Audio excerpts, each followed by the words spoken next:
आप देख रहे हैं प्राइम टीवी, सच साहस सरोकार। फिरोजाबाद में पुलिस और बदमाश के बीच हुई मुठभेड़। खबर फिरोजाबाद से है, जहां पुलिस और बदमाश के बीच हुई मुठभेड़ में हिस्से शीटर बदमाश चढ़ा पुलिस के हत्थे। मुठभेड़ के दौरान बदमाश हुआ जख्मी। खबर फिरोजाबाद से है, आपको बता दें पुलिस और बदमाश के बीच हुई मुठभेड़। जलसे रोड के यूपीएस आईटी गोदाम के समीप हुई मुठभेड़। फिरोजाबाद में पुलिस और बदमाश के बीच हुई मुठभेड़। खबर फिरोजाबाद से आपको बता दें मुठभेड़ में हिस्ट्री शीटर बदमाश चढ़ा पुलिस के हत्थे।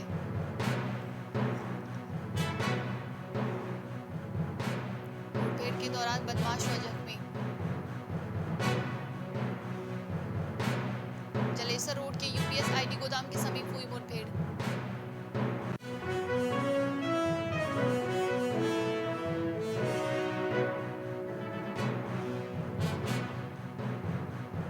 मुठभेड़ में हिस्ट्री शीटर बदमाश चढ़ा पुलिस के हत्थे। खबर फिरोजाबाद से आपको बता दें मुठभेड़ के दौरान बदमाश हुआ जख्मी। जलेसर रोड के यूपीएस आईटी गोदाम के समीप हुई मुठभेड़।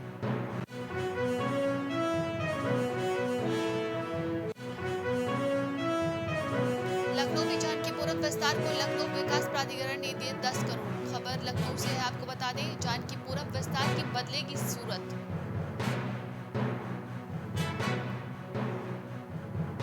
विकास प्राधिकरण नगर निगम को दिया 10 करोड़ का चेक। खबर लखनऊ से है, आपको बता दें पार्कों का कराया जाएगा सुंदरीकरण।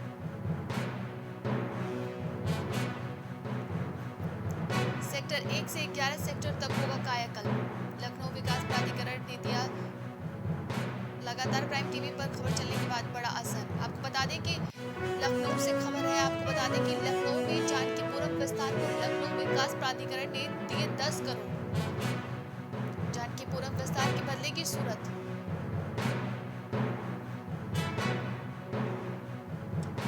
विकास प्राधिकरण नगर निगम को दिया 10 करोड़ का चेक। और इस खबर पे अधिक जानकारी के लिए हमारे संवाददाता रितेश हमारे साथ जुड़ेंगे। रितेश, प्राइम टीवी खबर का बहुत बड़ा असर हुआ है लखनऊ के जानकीपुरम का। अब लखनऊ विकास प्राधिकरण ने जो 10 करोड़ का चेक दिया है उसको लेकर और क्या कुछ अधिक जानकारी सामने आ रही है?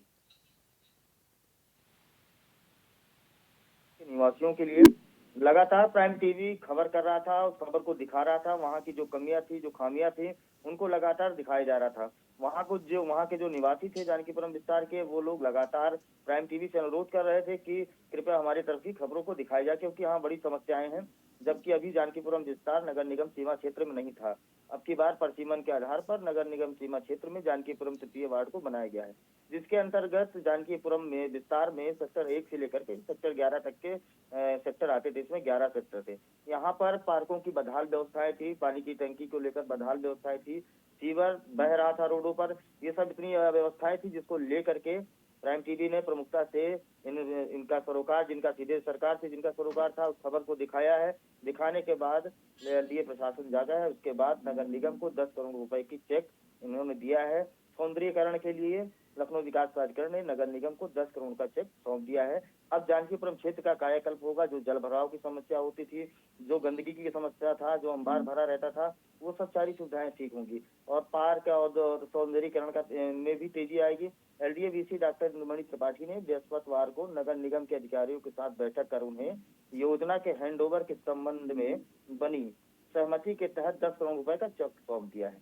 इसके मुताबिक जो है जानकीपुरम योजना सेक्टर जे, जानकीपुरम विस्तार योजना सेक्टर 1 से 11 तक सहित गोमती नगर के विकल्प खंड व विराज खंड का क्षेत्र भी नगर निगम को हैंडओवर कर दिया गया। तो अब कहीं ना कहीं अब ये जो एरिया हैंडओवर हुई और जो चेक दिया गया है, उनको अब इसका सुविधा का लाभ मिला गया। हालांकि 35 करोड़ रुपए देने थे, लेकिन अभी 10 करोड़ रुपए सैंक्शन किए गए हैं। अभी आगे की भी 25 करोड़ रुपए बकाया है, वो भी जल्द से जल्द दिया जाएगा, जो जानकारी मिले। फिलहाल अब जानकीपुरम विस्तार के लिए बहुत बड़ी खुशखबरी की बात है। अब ये जानकीपुरम भी शहर क्षेत्र चमकेगा। बहुत बहुत धन्यवाद आपका जानकारी देने के लिए रितेश।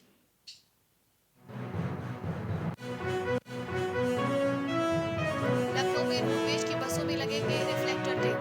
खबर लखनऊ से आपको बता दें रोडवेज की बसों में लगेंगे रिफ्लेक्टर टेप। धुंध की वजह से अब लगाया जाएगा रिफ्लेक्टर टेप।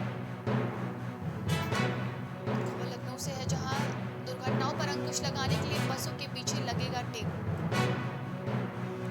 खबर लखनऊ से आपको बता दें, दुर्घटनाओं पर अंकुश लगाने के लिए रिफ्लेक्टर टेप लगाया जाएगा, पीछे से आ रहे वाहनों को सतर्क रखेगा। भीषण कोहरे में 500 मीटर दूर तक दिखेगा टेप। आपको बता दें, खबर लखनऊ से है, जहां वाहनों में रिफ्लेक्टर टेप लगाए जाएंगे, काफी हद तक हादसों पर लगेगी रोक। लखनऊ में रोडवेज की बसों में लगेंगे रिफ्लेक्टर टेप। खबर लखनऊ से आपको बता दें, जहां रोडवेज बसों में लगेंगे रिफ्लेक्टर टेप, धूप की वजह से अब लगाया जाएगा रिफ्लेक्टर टेप। सर्दियों में धूप की वजह से रिफ्लेक्टर टेप लगाया जाएगा, दुर्घटनाओं पर अंकुश लगाने के लिए बसों के पीछे लगेगा टेप। खबर लखनऊ से आपको बता दें, पीछे से आ रही वाहनों को सतर्क रखेगा। और इस खबर पे हमारे साथ हमारे संवाददाता रितेश हमारे साथ जुड़ेंगे। रितेश, अब निजी बसों में है जो रिफ्लेक्टर टेप लगाए जाएंगे, क्योंकि सर्दियों के मौसम में कोहरे होते हैं, इसको लेकर और क्या कुछ अभी तक अपडेट सामने आ रही है? परिवहन विभाग का एक बहुत बड़ा कदम है, बहुत सराहनीय कदम है, क्योंकि रोडवेज बसों में जो दुर्घटनाएं होती थी वो कहीं न कहीं जो गहरा होता था और धुंध छा जाता था, उसकी वजह से जो आगे गाड़ियां जाती थी या पीछे से जो गाड़ियां आती थी वो दिख नहीं पाती थी कि बीच में कौन सी गाड़ी चल रही है। हाईवे पे लगातार ये दुर्घटनाएं होती थी, जिसको लेकर के अब परिवहन विभाग ने कमर कस ली है और उसने कोहरा और धुंध की वजह से जो हो रही घटनाओं को लेकर के अब रिफ्लेक्टर टेप लगाने का एक बीड़ा उठाया है, जिसको लगाने के लिए जल्द से जल्द ये कार्य शुरू कर दिया जाएगा। मैं आपको बता दूं कि इसी दुर्घटनाओं पर केवल अंकुश लगाने के लिए रोडवेज बसों में पीछे और आगे इसमें रेट्रो रिफ्लेक्टर टेप लगाना अनिवार्य कर दिया गया है। यह टेप जो है सड़क पर वाहन सवारों को जो है सतर्क रखेगा, क्योंकि जब ये टेप लगा दिया जाएगा तो पीछे लगा होगा या आगे, तो करीब 500 मीटर दूरी तक ये टेप चमकेगा, दिखाई देगा। इससे जो पीछे आ रहे वाहन होंगे वो सतर्क हो जाएंगे और कहीं न कहीं बड़ी दुर्घटना से बचा जा सकता है। हालांकि अभी आपने देखा होगा, पिछली बार रोड एक्सीडेंट में बहुत सारी दुर्घटनाएं हुई, बहुत मौतें गई, बहुत जाने गई। इसको लेकर के उत्तर प्रदेश सरकार ने सराहनीय कदम उठाया और उत्तर प्रदेश सरकार ने रोडवेज डिपार्टमेंट को, ट्रांसपोर्ट डिपार्टमेंट को ये कार्य सौंपा है कि जल्द से जल्द निर्देश भी दिए गए हैं। सारे वाहनों में रिफ्लेक्टर टेप लगाने की जिम्मेदारी सौंपी गई है। पीडब्ल्यूडी और परिवहन विभाग को ये जिम्मेदारी दी गई है। शासन के निर्देश पर पीडब्ल्यूडी विभाग को सड़क निर्माण एजेंसियों के साथ मिलकर एक सप्ताह का अभियान चलाने का निर्देश दिया गया है, जिसमें सड़कों पर साइनेज, ट्रैफिक काउंटिंग मेजर, लेन मार्किंग, जेब्रा क्रॉसिंग और स्पीड लिमिट के साइनेज का मौके पर सत्यापन करने का भी दिया गया है। उसका रिपोर्ट संबंधित अधिकारी को देंगे। फिलहाल अभी जो जानकारी मिल रही है वो रोडवेज बसों में रिफ्लेक्टर टेप लगाए जाएंगे, जिससे बड़ी दुर्घटनाओं से बचा जा सकता है। बहुत बहुत धन्यवाद आपका रितेश।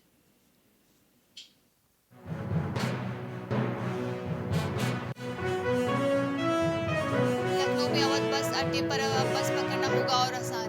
खबर लखनऊ से है, आपको बता दें, यात्रियों की सुविधा के लिए प्लेटफॉर्म हुए तय।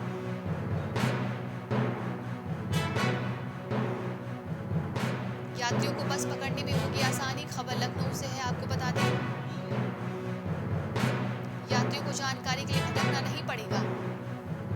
खबर लखनऊ से है, जहां यात्रियों को अब बस लेने में आसानी होगी। आपको बता दें, रोडवेज प्रशासन ने साधारण और एसी बसों का प्लेटफॉर्म निर्धारित किया। अब तय प्लेटफॉर्म से ही बसों का संचालन किया जाएगा। यात्रियों के लिए अच्छी खबर, अवध बस स्टेशन पर 14 लखनऊ में अवध बस अड्डे पर बस पकड़ना होगा और आसान। यात्रियों की सुविधा के लिए प्लेटफॉर्म हुए तय। लखनऊ में दुकान में 2 महिलाओं ने जमकर की तोड़फोड़। खबर लखनऊ से आ रही है, जहां दुकान में महिलाओं ने जमकर की तोड़फोड़। सब्जी मंडी चौकी के पास एक कॉम्प्लेक्स में महिलाओं ने की तोड़फोड़। खबर लखनऊ से है, आपको बता दें, तोड़फोड़ की पूरी घटना कैमरे में हुई कैद। बड़े दुकानदार का हुआ काफी नुकसान। खबर लखनऊ से है, जहां 2 महिलाओं ने एक दुकान में काफी तोड़फोड़ की है। आपको बता दें, थाना विकास नगर ने महिला की दबंगई आई सामने। पीड़ित ने स्थानीय पुलिस को दी लिखित शिकायत। खबर लखनऊ से है, जहां 2 महिलाओं ने दुकान में की तोड़फोड़। आपको बता दें, खबर लखनऊ से है, जहां पुलिस दोनों महिलाओं को हिरासत में लेकर पूछताछ में जुटी। और इस खबर पे हमारे साथ हमारे संवाददाता रितेश हमारे साथ जुड़ेंगे। रितेश, क्या पूरा है मामला? जिस तरीके से दिखाया जा रहा है, 2 महिलाएं आपस में दुकान को तोड़ते हुए नजर आई हैं, क्या है पूरा मामला? देखिए, ये कुछ आपसी विवाद बताया जा रहा है। वहाँ पर थाना विकास नगर क्षेत्र में ये दुकान है, सब्जी मंडी के सामने एक निजी कॉम्प्लेक्स में दुकान है। जिसमें 2 महिलाएं पहुंचती हैं और वहां पर कुछ मामूली कहासुनी होती है और जमकर मारपीट हो जाती है। मारपीट होने के बाद उन्होंने दुकान में तोड़फोड़ भी की, जिसकी घटना सीसीटीवी कैमरे में कैद हो गई है। एक मोमिना बुटीक सेंटर में 2 महिलाओं ने अपने जो रखे वहां कपड़े वगैरह थे और काउंटर का जो सामान था उसको गिरा दिया। किस वजह से वो नाराज हो गई ये पता नहीं चल पाया। फिलहाल अभी विकास नगर के एसएचओ से जानकारी दी जा रही है। उन्होंने प्रथम दृष्टया यही बताया कि आपसी कुछ विवाद रहा, इस वजह से उन लोगों ने कहासुनी हुई और उन लोगों ने तोड़फोड़ की। हालांकि जो कैमरे में ये दिख रही हैं महिलाएं, दबंग महिला दिख रही हैं, जिस तरीके से दुकान में तोड़फोड़ की जा रहा है, कहीं ना कहीं ये अराजकता का माहौल फैला रही हैं और इसके लिए प्रशासन को और सख्त कदम उठाने चाहिए। फिलहाल दुकान में जो पीड़िता का लगभग 30,000 रुपये का नुकसान बताया जा रहा है, उसने विकास नगर पुलिस को तहरीर दे दी है और महिलाओं को हिरासत में लेकर के पूछताछ की जा रही है। तमाम जानकारी के लिए बहुत बहुत धन्यवाद आपका रितेश।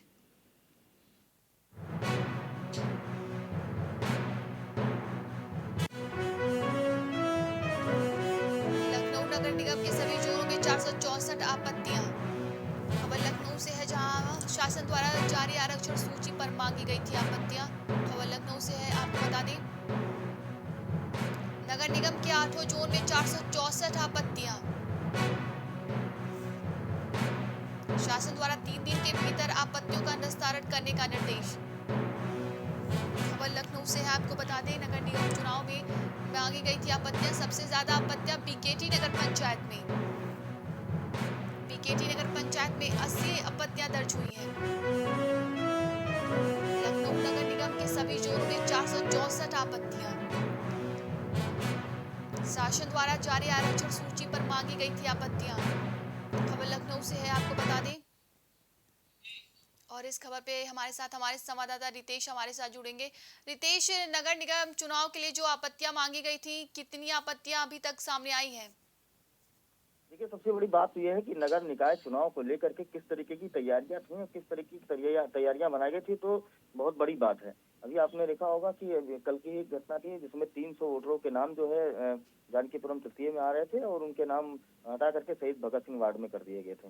अब उसके बाद आरक्षण की जो सूची का मामला है, जब ये आरक्षण की सूची जारी कर दी गई थी सारी जिलों की और सारे नगर निकाय की, नगर पंचायतों की, उसके बाद 14 दिन का इनको समय दिया गया था आपत्तियों को दाखिल करने के लिए। तो अब नगर निगम के जो 8 जोन है, 8 जोन में 464 आपत्तियां दर्ज की गई हैं। मैं आपको बता दूं कि एक गुरुवार को सारी समय सीमा भी समाप्त हो गई है इसके लिए। 464 आपत्तियां अब तक दर्ज हुई हैं। शासन द्वारा 3 दिन के भीतर आपत्तियों का निस्तारण करने का निर्देश भी दिया गया है। मैं आपको बता दूं कि नगर पंचायतों में सदस्यों और अध्यक्ष के लिए अभी 9 दिसंबर तक आपत्ति दर्ज कराई जा सकती है। शासन ने लखनऊ नगर निगम और नगर पंचायतों के लिए 1 दिसंबर को आरक्षण जारी किया था, जिसके लिए 1 सप्ताह के भीतर लोगों से आपत्तियां मांगी गई थी। और मैं आपको बता दूं अब तक जो आपत्तियां दर्ज हुई हैं 464 आपत्तियां दर्ज हुई हैं। तो आरक्षण में जो कहीं ना कहीं कोई दिक्कतें, कोई समस्याओं का सामना करना पड़ा, तो वहाँ के जो प्रत्याशी हैं, वहाँ के जो क्षेत्रीय निवासी, उन्होंने आपत्तियां दर्ज कराई हैं। वो किस तरह की आपत्तियां दर्ज हुई है वो अभी प्रशासन ने उसको वायरल नहीं किया, उसको बताया नहीं है। फिलहाल अभी जो सबसे ज्यादा आपत्तियां दर्ज हुई है वो बीकेटी नगर पंचायत में दर्ज हुई है। नगर पंचायत में सदस्य पद के लिए आरक्षण में सबसे ज्यादा 80 आपत्तियां बीकेटी नगर पंचायत में आई है। अमेठी के लिए 23, गोसाईगंज में 15, नगराम में 8, इटौंजा में 6 लोगों ने आपत्तियां दर्ज कराई। शुक्रवार को आपत्ति दर्ज करने का अंतिम दिन है। मैं आपको बता दूं कि अब ये 3 दिन के अंदर अंदर इन आपत्तियों का निस्तारण करके आरक्षण सूची जारी करने का आदेश दिया गया है। बहुत बहुत धन्यवाद आपका रितेश।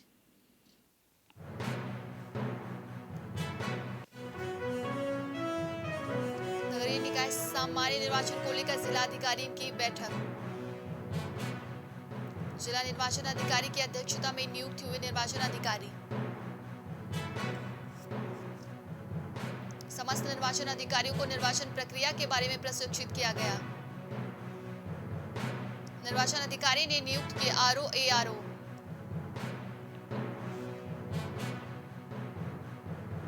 नगर निगम में 93 तथा नगर पंचायत में 52 एआरओ नियुक्त।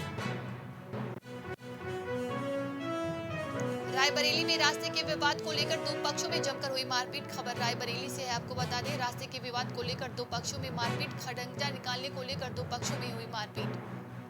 खड़ंजा निकालने को लेकर 2 पक्षों में रायबरेली में हुई मारपीट। दोनों पक्षों में जमकर चले लाठी डंडे व ईंट पत्थर। खबर रायबरेली से है, जहां दोनों पक्षों में हुई मारपीट में कई लोग हुए घायल। खड़ंजा को लेकर हुई 2 पक्षों में मारपीट। आपको बता दें मारपीट का वीडियो सोशल मीडिया पर हुआ वायरल। मामला गुरबख्शगंज थाना क्षेत्र के नौबस्ता गांव का है। रायबरेली में रास्ते के विवाद को लेकर दो पक्षों में जमकर हुई मारपीट। खड़ंजा निकालने को लेकर दो पक्षों में हुई मारपीट। सीएम योगी आदित्यनाथ आज का कार्यक्रम बता दें, सीएम योगी आदित्यनाथ का आज का कार्यक्रम सुबह 11 बजे लखनऊ से कानपुर जाएंगे सीएम। आपको बता दें सीएम आज 11 बजे से लखनऊ से कानपुर जाएंगे। चंद्रशेखर आजाद कृषि विवि में कार्यक्रम में पहुंचेंगे। विकास परियोजनाओं की प्रदर्शनी का करेंगे अवलोकन।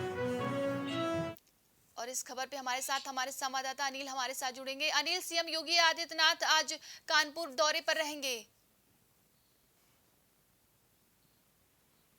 सूबे के मुखिया का आज कानपुर का दौरा लगा हुआ है और जो ये दौरा है कानपुर के लिए काफी सौगात देगा और लगभग 387 करोड़ की सौगात देने वाले हैं योगी आदित्यनाथ कानपुर को। इसके अलावा स्पोर्ट स्टेडियम और कारगिल पार्क और इसके अलावा वोटिंग परियोजनाओं का भी लोकार्पण करेंगे। साथ ही साथ जो आगे के निकाय चुनाव आ रहे हैं उसको लेके भी एक अहम बैठक की जा सकती है, क्योंकि कहीं ना कहीं जितने भी जब से यूपी में निकाय चुनाव की घोषणा की गई है तब से लगातार योगी आदित्यनाथ हर जिले में जाकर प्रबुद्ध सम्मेलन कर रहे हैं, जिसके चलते वहाँ के कार्यकर्ताओं को भी संबोधित करते हैं। जी, और कौन से कार्यक्रम में जा सकते हैं सीएम? जी, मैं बता दूं कि चिकित्सा के लिए और स्पोर्ट के स्टेडियम के लिए और इसके अलावा जितने भी प्रबुद्ध लोग हैं उनसे मिलेंगे और प्रोग्रामों में सभी से बातचीत करेंगे और लगभग 30,000 लोगों के एक सम्मेलन हो रहा है जिसमें वो प्रतिभाग करेंगे और साथ ही जो कार्यकर्ता हैं उनको निकाय चुनाव से संबंधित जानकारी देंगे और वह उसको लेकर तैयारियों के लिए एक खाका तैयार करेंगे। बहुत बहुत धन्यवाद आपका जानकारी देने के लिए अनिल।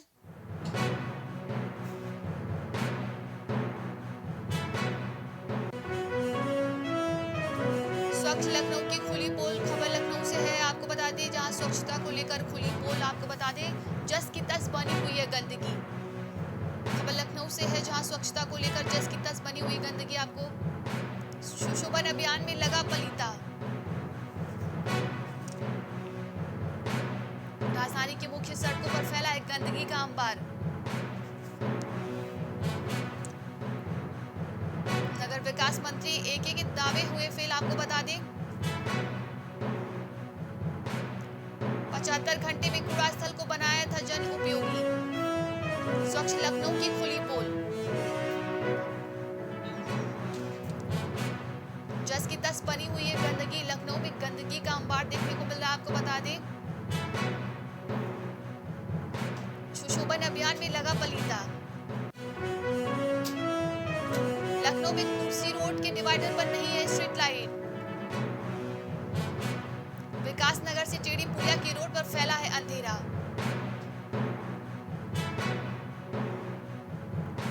डिवाइडर पर नहीं है एक भी स्ट्रीट लाइट की पोल। खबर लखनऊ से है जहां डिवाइडर पर नहीं है एक भी स्ट्रीट लाइट की पोल। इसके संबंध में कई बार भेजी गई शिकायत।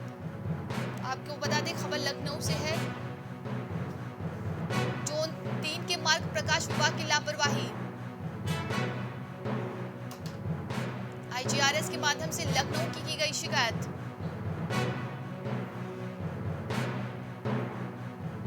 समाजसेवी विवेक शर्मा ने की शिकायत। आपको बता दें कि लखनऊ के स्ट्रीट लाइटों को लेकर शिकायत की गई। लखनऊ में तुलसी रोड के डिवाइडर पर नहीं है स्ट्रीट लाइट। और इस खबर पे हमारे साथ हमारे संवाददाता रितेश हमारे साथ जुड़ेंगे। रितेश, क्या है पूरा मामला? बनाया जा रहा है, इसको स्मार्ट सिटी कैसे बनाया जाएगा? सबसे बड़ी बात यह है कि अभी लखनऊ की अगर सड़कों पर निकल कर देखें तो सभी जगह मार्ग प्रकाश की व्यवस्था बिल्कुल धराशायी हो चुकी है। कहीं पर भी मार्ग प्रकाश की व्यवस्था नहीं है, जबकि अब ठंडक का माहौल है, ठंड आ रहा है, घना कोहरा होगा और कहीं ना कहीं अराजक तत्वों का जमावड़ा भी लगेगा और कहीं ना कहीं चैन स्नैचिंग का मामला इस तरीके से बढ़ेगा और आपराधिक घटनाएं भी बढ़ेंगी। इसको देखते हुए लखनऊ को जिस तरीके से स्मार्ट सिटी बनाया जा रहा है, आप देखिए लखनऊ के जो व्यस्तम चौराहा स्टेट हाईवे है कुर्सी रोड, यहाँ पर एक भी पोल नहीं है डिवाइडर में। पूरी तरीके से अंधेरा छाया रहता है। वहाँ के निवासियों ने कई बार इसकी शिकायत की है। मुख्य अभियंता जो मार्ग प्रकाश विभाग के हैं उनका CUG नंबर लगातार महीनों से स्विच ऑफ जा रहा है। उसके बाद क्षेत्र के समाजसेवी विवेक शर्मा ने इसकी शिकायत IGRS के माध्यम से, ट्विटर के माध्यम से उच्च अधिकारी को कई बार अवगत कराया, लेकिन किसी के कान में जूं तक नहीं लग रहा। सभी अधिकारी अपने कान में रुई डाल करके अपने अपने कुर्सियों पर बैठे हुए, किसी तरह का भी कोई भी कार्रवाई नहीं किया जा रहा है। अभी जोन 3 के जो अवर अभियंता है मार्ग प्रकाश विभाग के, उनको कई बार इस चीज के लिए अवगत कराया गया, लेकिन वो भी कहीं भी कोई भी बात नहीं सुन रहे। तो फिलहाल जिस तरीके से लखनऊ में मार्ग प्रकाश की व्यवस्था है, वो कहीं ना कहीं अव्यवस्थाओं का एक बहुत बड़ा गढ़ बना हुआ है लखनऊ में, चाहे वो लखनऊ के मेयर हों, चाहे वो लखनऊ के नगर आयुक्त हों। वो जबकि मंडलायुक्त ने साफ साफ कह दिया है कि कहीं भी अंधेरा नहीं रहेगा, जहां भी लाइटें ना हो लाइटें लगवाई जाए, लेकिन कहीं भी ये धरातल पर काम होता नहीं दिखाई दे रहा है। आप देख सकते हैं वीडियो में साफ साफ क्लियर दिखाई दे रहा है कि लखनऊ का जो व्यस्तम चौराहा, टेढ़ी पुलिया चौराहा है, उस चौराहे के ऊपर जो ओवरब्रिज बना हुआ है, ओवरब्रिज पे भी एक भी लाइट नहीं जल रही है, पूरा का पूरा अंधेरा रहता है, जबकि हजारों लाखों लोगों का निकलना उस रोड से जारी रहता है। वहीं आपकी अगर ये देखा जाए विकास नगर की तरफ जो रोड जाती है, उस रोड पर भी जो डिवाइडर बनाया गया है मामा चौराहे से लेकर के डंडैया बाजार तक, वहां पर भी बीच में एक भी स्ट्रीट लाइट की पोल नहीं लगाई गई है। पोल न लगाने की वजह से वहां पर कोई भी स्ट्रीट लाइट का व्यवस्था नहीं है। IGRS करने के बावजूद भी वहां पर अधिकारी अपना पलड़ा झाड़ रहे हैं। PWD लोक निर्माण विभाग को पहले ये जानकारी दी गई, फिर लोक निर्माण विभाग के द्वारा उधर से पत्र में भेजा गया कि अभी ये मार्ग प्रकाश व्यवस्था का काम है, उनको करना चाहिए, जबकि लोक निर्माण विभाग ने उनको पत्र के द्वारा अवगत भी कराया मार्ग प्रकाश विभाग को कि यहाँ पर लाइटें लगवाई जाए, लेकिन मार्ग प्रकाश विभाग कह रहा है ये हमारा काम नहीं है, विद्युत विभाग का काम है। अब ये तीन सीमाओं में मामला फंस गया। लोक निर्माण विभाग अपना पल्ला झाड़ रहा है, विद्युत विभाग अपना पल्ला झाड़ रहा है, और मार्ग प्रकाश विभाग तो कान में अपने रुई डालकर बैठा ही है सालों से, जो कि इस लखनऊ को स्मार्ट सिटी बनाने के लिए और नंबर 1 कहा गया है। तो कैसे नंबर 1 कहा जाएगा ये देखा जा सकता है, वीडियो में साफ देखा जा सकता है किस तरीके से अव्यवस्थाओं का ये जाल फैला हुआ है। पूरी तरीके से अंधेरा ही अंधेरा कायम। तमाम जानकारी के लिए बहुत बहुत धन्यवाद आपका रितेश। गोंडा में चुंगी नाका पर कार सवार की गुंडई, खबर गोंडा से है, आपको बता दें टेम्पो चालक को बीचों बीच चौराहे पर पीटा। खबर गोंडा से आ रही, जहां टेम्पो चालक को बीचों बीच चौराहे पर पीटा। आपको बता दें टेम्पो टच होने पर की मारपीट। खबर गोंडा से सामने आ रही है, आपको बता दें अधिकारी का पिता बताकर की मारपीट। आपको बता दें कि खबर गोंडा से है, जहां टेम्पो चालक को बीच चौराहे पर पीटा। टेम्पो चालक की पिटाई का वीडियो हुआ वायरल। नगर क्षेत्र के सद्भावना चौकी क्षेत्र का है पूरा मामला। खबर गोंडा से है, जहां टेम्पो चालक श्रावस्ती में संदिग्ध परिस्थितियों में शिक्षक लापता। खबर श्रावस्ती से आ रही, जहां संदिग्ध परिस्थितियों में शिक्षक लापता। भिनका कोतवाली के पूरे खैरी पटेल नगर से हुआ लापता। खबर श्रावस्ती से, जहां कंपोजिट विद्यालय मनोहर में तैनात था शिक्षक। 4 दिन बाद भी गायब शिक्षक का नहीं लगा कोई सुराग। खबर श्रावस्ती से है, जहां संदिग्ध परिस्थितियों में शिक्षक हुए गायब। आपको बता दें अंबेडकर नगर जिले के रुकनुद्दीपुर बनवा का रहने वाला है शिक्षक। श्रावस्ती में संदिग्ध परिस्थितियों में शिक्षक लापता। खबर श्रावस्ती से है, आपको बता दें भिनका कोतवाली के पूरे खैरी पटेल नगर से हुआ लापता।